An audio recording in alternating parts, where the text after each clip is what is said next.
الحمد للہ وکفا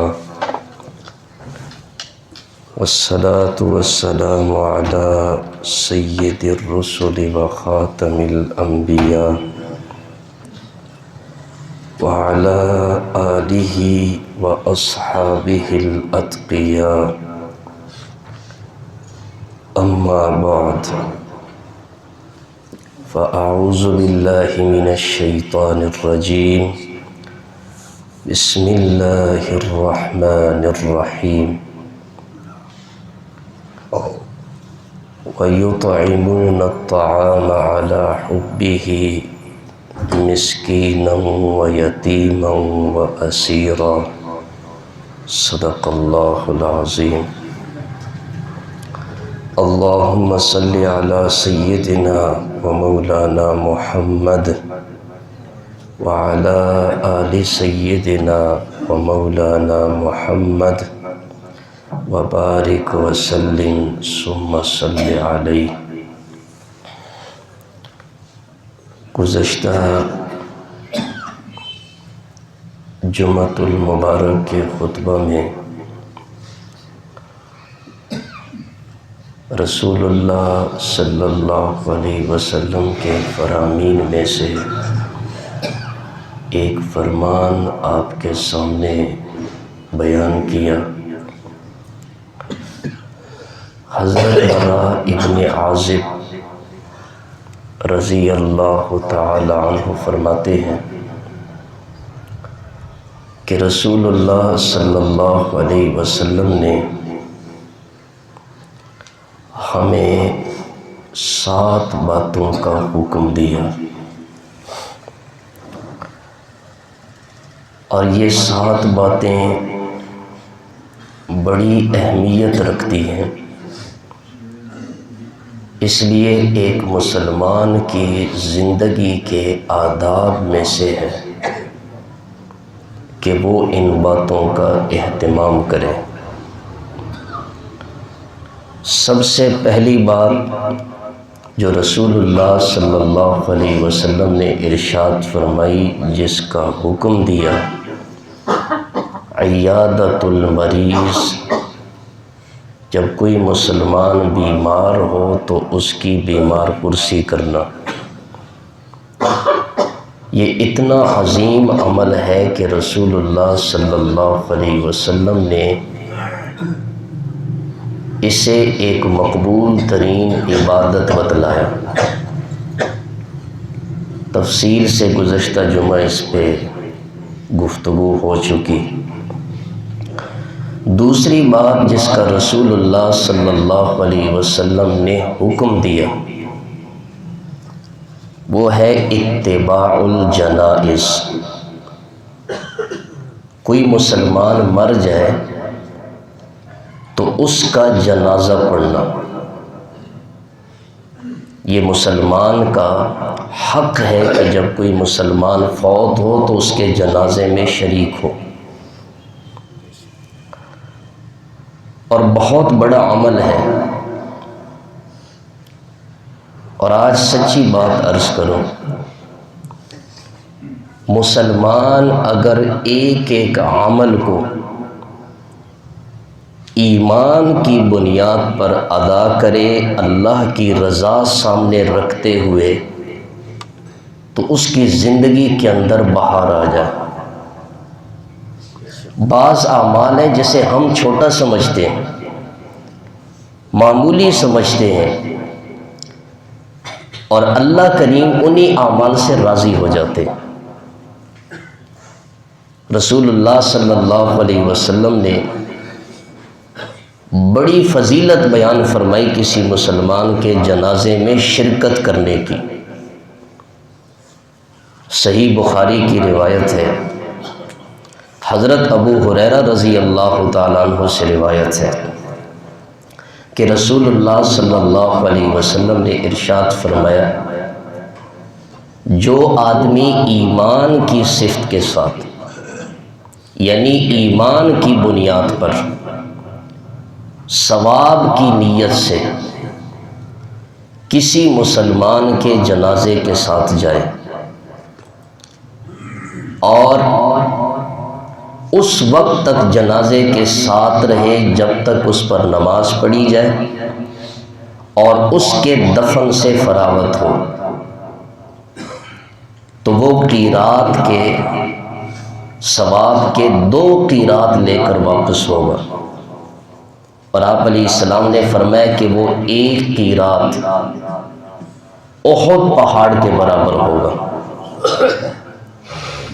اور جو شخص صرف جنازے میں شریک ہو جائے، دفن تک ساتھ نہ رہے، تو وہ بندہ 1 قیرات کا ثواب لے کر واپس لوٹے گا۔ اور آپ علیہ السلام نے وضاحت فرمائی کہ وہ قیرات دنیا کا قیرات نہیں ہے، وہ آخرت کے ثواب کا قیرات ہے۔ جب بندہ کسی مسلمان کے جنازے میں شریک ہوتا ہے، اللہ تعالیٰ اسے جنت کے قیرات کے برابر ثواب عطا فرماتے ہیں، اور وہ قیرات احد پہاڑ کے برابر ہوگا۔ اور ساتھ آپ علیہ السلام نے یہ بھی فرمایا کہ یہ اتنا عظیم ثواب جنازے میں شرکت کا تب ملے گا جب اللہ اور اس کے رسول کے حکموں پر یقین رکھتے ہوئے بندہ جنازے میں شریک ہو۔ اور جنازے میں شریک ہو تو اس کی نیت اللہ کی رضا ہو۔ اگر کوئی شخص صرف تعلق کی بنیاد پر کسی کے جنازے میں شریک ہو، رشتہ داری کی بنیاد پر، رشتہ دار کیا کہیں گے ہمارے جنازے میں بھی نہیں ہے، یا دوست احباب کے تعلق کی وجہ سے، یا میت کے گھر والوں کو منہ دکھانے کے لیے، اللہ اور اس کے رسول کا حکم، آخرت کا ثواب پیش نظر نہیں ہے، تو بندہ اس عظیم ثواب سے محروم ہو جاتا ہے۔ اس لیے آپ علیہ السلام نے دوسری چیز جس کا حکم دیا، فرمایا کہ جب کوئی مسلمان مر جائے تو اس کے جنازے میں شریک ہونا یہ بھی حق ہے۔ اور تیسری چیز، جب کسی مسلمان کو چھینک آئے اور وہ کہے الحمدللہ، تو تم اس کے جواب میں کہو یرحمک اللہ، اللہ تجھ پہ رحم فرمائے۔ کتنے خوبصورت آداب ہیں اسلام کے۔ مسلمان کا تعلق اللہ کے ساتھ بھی نبی نے جوڑا، بندوں کے ساتھ بھی جوڑا ہے۔ اگر حدیث پہ غور کریں، جب ہم کسی مریض کی عیادت کرتے ہیں تو ایک طرف ہم سے کون راضی ہوتا ہے؟ اللہ۔ دوسری طرف مریض کی عیادت کرنے سے آپس میں بھی محبتیں بڑھ جاتی ہیں۔ جب کوئی مسلمان جسے چھینک آئے وہ الحمدللہ کہے، ہم جواب میں کہیں یرحمک اللہ، اللہ تجھ پہ رحم فرمائے، اللہ کے ساتھ بھی تعلق بن گیا، بندے کے ساتھ بھی۔ اور یہی چیزیں اللہ کے رسول ہمیں سمجھا گئے۔ پہلے اللہ سے تعلق جوڑ لو، جس کا اللہ سے تعلق صحیح معنوں میں بن گیا، وہ اس کے مخلوق کے ساتھ بھی ہمیشہ اچھے تعلقات قائم کرے گا۔ تو تیسری چیز، جب کسی مسلمان کو چھینک آئے اور وہ الحمدللہ کہے تو اس کے جواب میں تم نے کہنا ہے یرحمک اللہ۔ اور چوتھی چیز، آپ علیہ السلام نے جس بات کا حکم دیا، نصر الضعیف، کمزور مسلمان کی مدد کرنا۔ کوئی مسلمان شخص ہے، بیمار ہے، تکلیف میں ہے، کسی پریشانی میں مبتلا ہے، بھوکا ہے، اس کی مدد کرنا۔ اور یہ کون حکم دے رہے؟ رسول اللہ صلی اللہ علیہ وسلم، کہ اس کمزور مسلمان کی مدد کریں۔ دیکھیں یہ دنیا دارالامتحان ہے، یہاں انسانوں پر امتحان اور آزمائشیں آتی رہتی ہیں۔ کبھی بندہ بیمار ہوتا ہے، کبھی عزیزوں کی جدائیوں کا صدمہ اٹھانا پڑتا ہے، کبھی فقر و فاقہ کا شکار ہوتا ہے، کبھی انسان کا کاروبار اچانک سے ٹھپ ہو کر رہ جاتا ہے، اور یہ حالات سارے انسانوں پر آتے رہتے ہیں، کسی پر آج ہے تو کسی پر کل ہے۔ لیکن جب کسی مسلمان کو یہ حالات پیش آئیں تو اسلام کا سبق یہ ہے کہ اس مسلمان کو تنہا نہ چھوڑیں، بلکہ اس کے دکھ سکھ میں شریک ہو جائیں، اس کے دکھ سکھ میں شریک ہو۔ بیمار ہے تو عیادت کریں، اسے دعا دیں، اس کی صحت یابی کے لیے اللہ سے دعا کریں۔ کسی پریشانی میں مصیبت میں مبتلا ہے اسے تسلی دیں، بھوکا ہے تو اسے کھانا کھلائیں، ننگا ہے تو اسے لباس پہنائیں، قرض کے بوجھ تلے دبا ہوا ہے تو اس کے لیے قرض اتارنے کا انتظام کریں۔ تو یہ چوتھی بات ہے جس کا اللہ کے رسول نے حکم دیا، نصر الضعیف، کمزور مسلمان ہے، کسی بھی لحاظ سے کمزور ہے تو اس کمزور مسلمان کی مدد کرنا یہ بھی تم پہ لازم ہے۔ اللہ اکبر، یہ اسلامی تعلیمات ہیں۔ جس طرح یہ ہم مسجد میں نماز پڑھنے کے لیے آتے ہیں نا، کتنی بڑی عبادت سمجھتے ہیں مسلمان۔ ایسے لوگ بھی دیکھیں، خدا جانتا ہے، جو پہلی صف میں تکبیر اولیٰ سے رہ جائیں تو افسوس کرتے ہیں کہ اتنا بڑا عمل ہے نماز پڑھنا، جماعت کے ساتھ شریک ہونا۔ جس طرح جماعت کے ساتھ شریک ہونا، نماز پڑھنا ایک عظیم عبادت ہے، اسی طرح کمزور مسلمان کی مدد کرنا بھی اللہ کے ہاں عظیم عبادت ہے۔ اور میں اپنی بات نہیں کر رہا، میں اس پہ صحیح حدیث سے بڑی مضبوط دلیل پیش کرنے لگا ہوں۔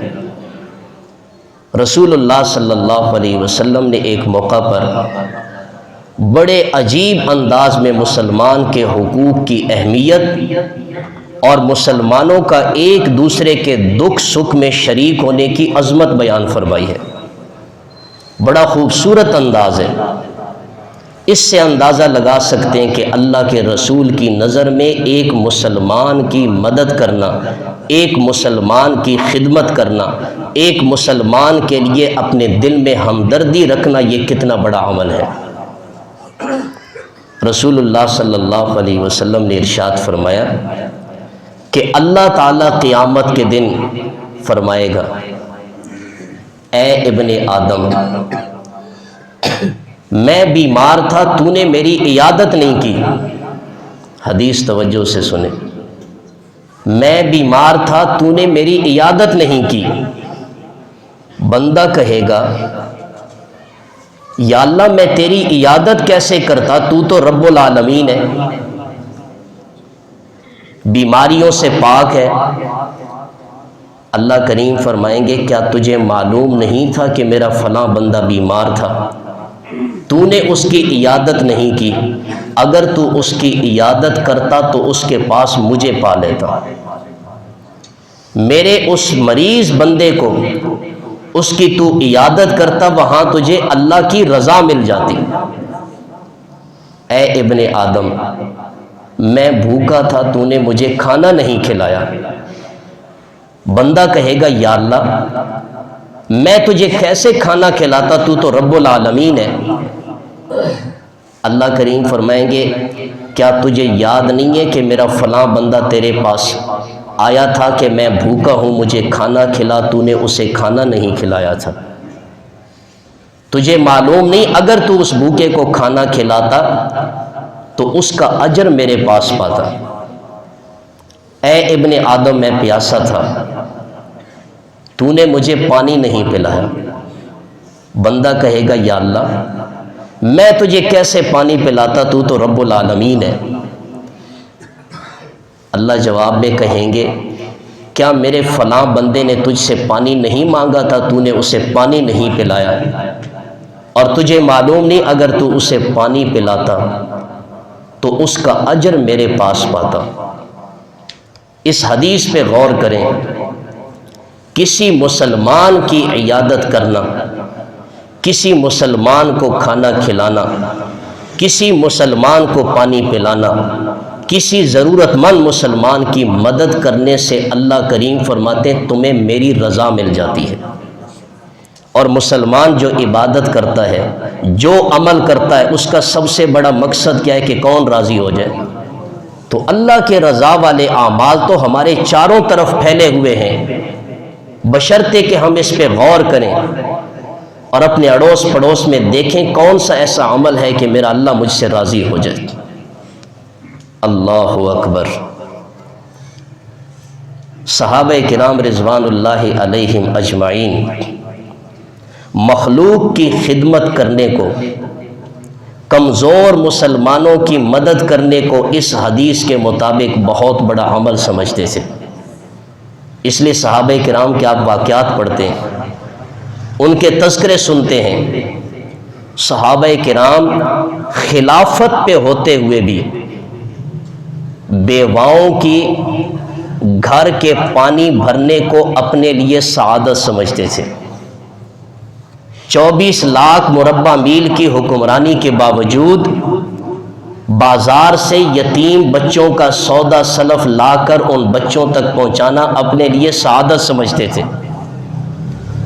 فاقہ کشوں کے گھر میں اپنی پیٹھ پر آٹے کی بوری لاد کر ان کے گھر تک پہنچانا اپنے لیے بہت بڑی سعادت سمجھتے تھے۔ اور یہ مخلوق کی خدمت کرنا، اور اس حدیث کے مطابق نصر الضعیف، کمزور مسلمان کی مدد کرنا صحابہ کی نظر میں بڑا عمل اس لیے تھا کہ رسول اللہ صلی اللہ علیہ وسلم کے تربیت یافتہ صحابہ نے حضور سے یہ سیکھا تھا کہ بھوکے کو کھانا کھلانے، مریض کی عیادت کرنے، ضرورت مند شخص کی ضرورت پوری کرنے سے ویسے ہی اللہ راضی ہوتا ہے جیسے نماز، روزہ اور تلاوت کرنے سے اللہ راضی ہوتا ہے۔ یہ اللہ کی رضا والے اعمال ہیں۔ اللہ اکبر۔ اور اس حدیث کی بنیاد پر میں آپ کو دعوت فکر دیتا ہوں۔ دیکھیں، سردیوں کا موسم آ چکا ہے۔ جن لوگوں کو اللہ تعالیٰ نے مالی لحاظ سے وسعت دی ہے، وہ ہر موسم میں اپنے لیے نئے سوٹ سلواتے ہیں، نئے شوز خریدتے ہیں، نئے سویٹر خریدتے ہیں، نئی چادریں لیتے ہیں۔ دیکھیں، وہ چیزیں جنہیں ہم پرانا سمجھ رہے ہیں اور اسے ردی میں پھینکتے ہیں، یہ کسی نہ کسی انسان کے لیے نئی چیزیں ہوتی ہیں۔ اس لیے اپنے اڑوس پڑوس میں دیکھیں، اپنے رشتہ داروں میں دیکھیں، اپنے مسجد کی نمازیوں میں دیکھیں، اپنے محلے میں دیکھیں، ایسے ضرورت مند لوگ جن کو تن ڈھانکنے کے لیے لباس نہیں ہے، ضرورت کے مطابق، موسم کے مطابق، ایسے لوگ جن کے پاس شوز نہیں ہیں، ایسے لوگ جن کے بچوں کے پاس سردی سے تن ڈھانکنے کے لیے لباس نہیں ہے، وہ پرانا لباس جسے ہم پرانا سمجھتے ہیں، ان کے لیے یہ نیا لباس ہے۔ اس لیے اللہ کی رضا کے لیے وہ پرانی چیزیں ان ضرورت مندوں کو دے کر اپنے لیے نئی چیزیں خریدیں گے، اللہ اس کا ثواب جاری رکھے گا، اللہ اس کا ثواب جاری رکھے گا۔ اور یہ بڑا عمل ہے۔ مسلمان جب کسی مسلمان کی مدد کرتا ہے، اسے لباس پہناتا ہے، اسے کھانا کھلاتا ہے، اس کی ضرورت پوری کرتا ہے اللہ کی رضا کے لیے، تو رسول اللہ صلی اللہ علیہ وسلم نے بڑی بشارت سنائی ہے۔ اللہ ہمیں اس پر یقین نصیب فرمائے۔ صحیح حدیث میں آتا ہے، حضرت ابو سعید خدری رضی اللہ تعالیٰ عنہ سے روایت ہے کہ رسول اللہ صلی اللہ علیہ وسلم نے ارشاد فرمایا، جس مسلمان نے کسی دوسرے مسلمان بھائی کو جس کے پاس کپڑا نہیں تھا پہننے کو کپڑا دیا، اللہ تعالیٰ اس کے بدلے میں اس کو جنت کا سبز لباس پہنائے گا۔ اس لیے ہر موسم کے مطابق جب کسی ضرورت مند کو لباس دیں، جوتا دیں، اس کے مطابق اس کی سہولیات اسے مہیا کریں، تو اس یقین کے ساتھ کہ اللہ مجھے اس کے بدلے میں جنت کا لباس پہنائے گا۔ صحابہ کرام کو دیکھیں، حضور علیہ السلام کے پاس آتے ہیں، یا رسول اللہ یہ باغ ہے میرا، میں نے اللہ کو قرض دے دیا، اللہ اس کے بدلے میں مجھے جنت میں باغ عطا فرمائے گا۔ یہ یقین ہونا چاہیے مسلمان کا، یقین ہوگا تو تبھی بندہ خرچ کر سکتا ہے۔ اور کتنے ایسے لوگ ہیں کہ اس مہنگائی کے دور میں وہ اپنے گھر کے کچن کو نہیں چلا سکتے، ان کے لیے راشن کا بندوبست کریں۔ صاحب ثروت ہیں تو اپنے ذمے لے لیں، اللہ سے عہد کر لیں کہ یا اللہ تو نے مجھے دولت دی ہے تو میں انشاءاللہ اپنے رشتہ داروں میں، اپنے پڑوسیوں میں 4-5 آدمیوں کے راشن کا انتظام کروں گا۔ حدیث میں آتے آپ علیہ السلام نے فرمایا، جس مسلمان نے کسی دوسرے مسلمان بھائی کو بھوک کی حالت میں کھانا کھلایا، اللہ اسے جنت کے پھل اور میوے کھلائے گا۔ اس یقین کے ساتھ غریب کی مدد کریں، اس پہ احسان نہیں، کوئی اس سے طمع نہ رکھیں۔ اور حضور علیہ السلام نے ارشاد فرمایا، جس مسلمان نے کسی دوسرے مسلمان بھائی کو پیاس کی حالت میں پانی پلایا، اللہ تعالیٰ اسے جنت کی سر بمہر شراب طہور پلائے گا۔ اس لیے ایسے ضرورت مند لوگوں کو تلاش کریں۔ خدا کے لیے جس طرح نماز کو اللہ کی عبادت سمجھ کے ادا کرتے ہیں، اس میں اللہ کی رضا سمجھتے ہیں، ایسے ہی ضرورت مند لوگوں کو تلاش کریں۔ اور مبالغہ نہیں کر رہا، جس معاشرے میں، جس محلے میں، جس شہر میں جہاں صاحب ثروت لوگ رہتے ہیں، وہاں ان کے زکوٰۃ صدقات کے مستحق لوگ بھی ضرور رہتے ہیں، ہم انہیں تلاش کریں۔ آخری حدیث، یہ جو کسی غریب کو آپ لباس دیتے ہیں پہننے کے لیے، کسی غریب کو اپنا جوتا دیتے ہیں پہننے کے لیے، کسی غریب کو کچھ رقم دیتے ہیں اس کی ضرورت پوری کرنے کے لیے، اس کا ثواب بھی سن لیں۔ آپ علیہ السلام نے ارشاد فرمایا، جس مسلمان نے کسی مسلمان بھائی کو لباس پہنایا، جب تک اس کے وجود پر وہ لباس لگا رہے گا، اللہ دینے والے کو اپنی حفظ و امان میں رکھے گا۔ یہ بندہ ہمیشہ اللہ کی حفظ و امان میں رہے گا۔ لوگ کہتے ہیں مصیبت میں مبتلا ہے، پریشانیوں نے گھیر رکھا ہے، سکون نہیں ہے۔ خدا کی قسم کسی مسلمان کی مدد کر کے دیکھیں، اللہ ہمیشہ اپنی حفظ و امان میں رکھے گا۔ اللہ سے دعا ہے جو سنا عمل کرنے کی توفیق عطا فرمائے۔